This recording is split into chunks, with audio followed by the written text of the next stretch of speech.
روزوں کا باب۔ موضوع نفلی روزے۔ اللہ تعالیٰ نے مسلمانوں کو رمضان کے ساتھ ساتھ غیر رمضان میں بھی روزوں کے ثواب سے محروم نہیں رکھا۔ شوال کے مہینے کے 6 روزے رکھنا سنت ہے۔ رسول اللہ صلی اللہ علیہ وسلم فرماتے ہیں، جس نے رمضان کے روزے رکھے اور پھر شوال کے مہینے کے 6 روزے رکھے، گویا کہ اس نے پوری زندگی روزے رکھے، چاہے وہ شوال کے مہینے کے روزے پے در پے یا ایک ایک کر کے رکھے، لیکن 6 روزے پورے کرے۔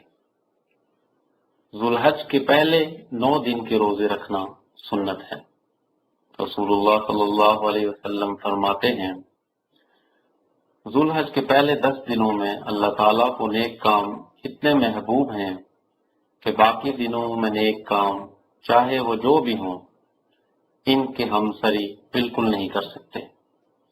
صحابہ کرام نے پوچھا، اے اللہ کے رسول صلی اللہ علیہ وسلم، اللہ کے راستے میں جہاد بھی ان دنوں کے نیک اعمال کے برابر نہیں ہو سکتا؟ رسول اللہ صلی اللہ علیہ وسلم نے فرمایا، اللہ کے راستے میں جہاد بھی ان دنوں کے نیک اعمال کے برابر نہیں ہو سکتا، البتہ اس آدمی کا عمل اور جہاد ان دنوں کے نیک اعمال کے برابر ہے جو اپنی جان و مال کے ساتھ گھر سے نکلتا ہے اور ان دونوں کو اللہ کی راہ میں قربان کر دیتا ہے۔ عرفات کے دن کے روزے کی حاجیوں کے علاوہ باقی مسلمانوں کے لیے خاص حیثیت ہے، اور عرفات کا دن ذوالحج کا 9واں دن ہوتا ہے۔ رسول اللہ صلی اللہ علیہ وسلم فرماتے ہیں، عرفات کے دن کے روزے کا ثواب اللہ پر ہے، اور وہ یہ ہے کہ یہ روزہ گزرے ہوئے سال اور آنے والے سال کے گناہوں کا کفارہ ہے۔ عاشورہ کا روزہ۔ عاشورہ محرم کے 10ویں دن کو کہتے ہیں۔ رسول اللہ صلی اللہ علیہ وسلم فرماتے ہیں، عاشورہ کے روزے کا ثواب اور جزا اللہ پر ہے، اور وہ یہ ہے کہ یہ گزرے ہوئے سال کے گناہوں کا کفارہ ہے۔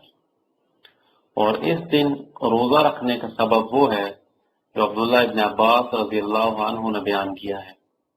آپ فرماتے ہیں، جب رسول اللہ صلی اللہ علیہ وسلم مدینہ پہنچے تو آپ صلی اللہ علیہ وسلم نے عاشورہ کے دن یہود کو روزہ رکھتے ہوئے دیکھا، پس فرمایا، یہ کیا ہے؟ یہودیوں نے جواب دیا، یہ ایک بہترین دن ہے، اس دن اللہ تعالیٰ نے بنی اسرائیل کو ان کے دشمنوں سے نجات دی، تو موسیٰ نے اس کے شکر میں روزہ رکھا۔ آپ صلی اللہ علیہ وسلم نے فرمایا، میں آپ سے زیادہ موسیٰ کا حقدار ہوں اور ان کا حقیقی وارث ہوں۔ پس رسول اللہ صلی اللہ علیہ وسلم نے خود بھی روزہ رکھا اور روزہ رکھنے کا حکم بھی دیا، اور رسول اللہ صلی اللہ علیہ وسلم نے فرمایا، اگر میں اگلے سال زندہ رہا تو 9ویں محرم کا روزہ بھی رکھوں گا۔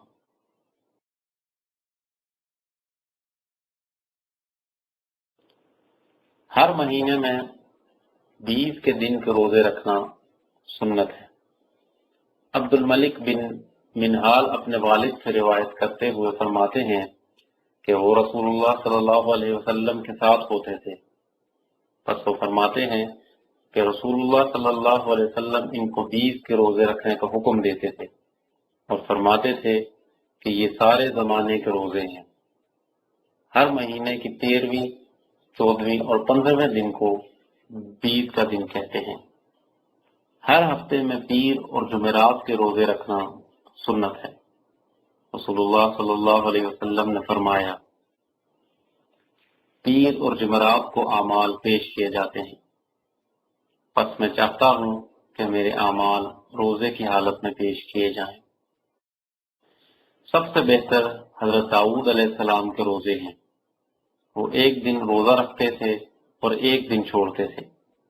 رسول اللہ صلی اللہ علیہ وسلم نے فرمایا، اللہ تعالیٰ کو نفلی روزوں میں سب سے زیادہ حضرت داؤد کے روزے پسند ہیں۔ وہ ایک دن روزہ رکھتے تھے اور ایک دن افطار کرتے تھے۔ رسول اللہ صلی اللہ علیہ وسلم نے محرم کے روزوں کی فضیلت کے بارے میں فرمایا، سب سے بہتر روزے رمضان کے بعد محرم کے روزے ہیں۔ رسول اللہ صلی اللہ علیہ وسلم شعبان میں اتنے روزے رکھتے تھے کہ کسی اور مہینے میں اتنے روزے نہیں رکھتے تھے۔ حضرت اسامہ بن زید رضی اللہ عنہ فرماتے ہیں کہ میں نے رسول اللہ صلی اللہ علیہ وسلم سے کہا، اے اللہ کے رسول، میں آپ کو شعبان کے علاوہ کسی اور مہینے میں اتنے روزے رکھتے ہوئے نہیں دیکھتا۔ رسول اللہ صلی اللہ علیہ وسلم نے جواب دیا، یہ وہ مہینہ ہے جس سے لوگ رجب اور رمضان کے درمیان ہونے کی وجہ سے غافل ہیں، اور یہ وہ مہینہ ہے جس میں اعمال اللہ کی طرف اٹھائے جاتے ہیں، اور مجھے یہ پسند ہے کہ جب میرے اعمال اٹھائے جائیں تو میں روزے کی حالت میں ہوں۔ اس اجر عظیم کے ساتھ ساتھ کہ جس کا وعدہ اللہ نے صائمین سے فرمایا ہے، روزہ بہت سی بیماریوں کا علاج ہے اور جسم کی قوت مدافعت کو بڑھاتا ہے اور اس کو بہت سی بیماریوں سے بچاتا ہے۔